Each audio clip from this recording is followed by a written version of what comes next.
السلام علیکم ورحمۃ اللہ وبرکاتہ۔ اچھے کردار کی پہچان۔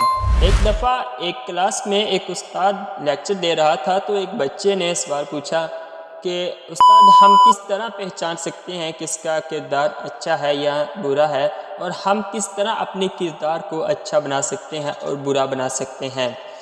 تو استاد نے کچھ دیر سوچا، پھر کہا کہ اپنے خیالوں کی حفاظت کرو۔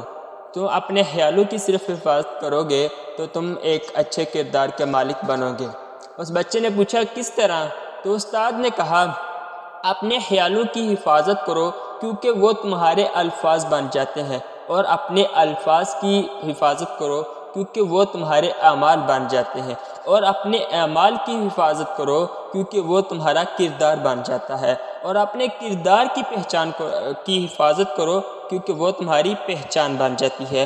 بالکل اسی طرح ایک خیال ہی تھے، ایک خیال سے الفاظ بنے، الفاظ سے وہ اعمال بنے، اعمال سے وہ کردار بنے، کردار سے پھر وہ ہماری پہچان بنی۔ تو بیسک کیا تھی؟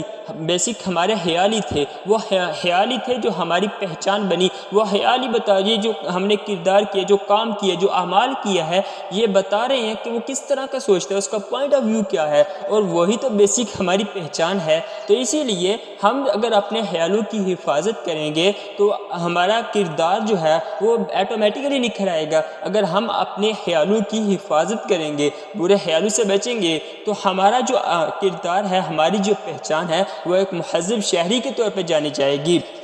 کیونکہ حدیث میں بھی ہے نا کہ اعمال کا دار و مدار نیتوں پر ہے۔ تو اس لیے جس طرح کی ہماری نیت ہوگی، جس طرح کی نیت ہوگی، ہمارے اعمال کا جو اجر ہے وہ بھی اسی طرح کی ہوگا۔ جس طرح کا ہم سوچیں گے اسی حساب سے ہماری پہچان ہوگی۔ اس لیے اچھا سوچیں اپنے لیے، اپنی قوم کے لیے اور اپنے لوگوں کے لیے۔ جزاک اللہ۔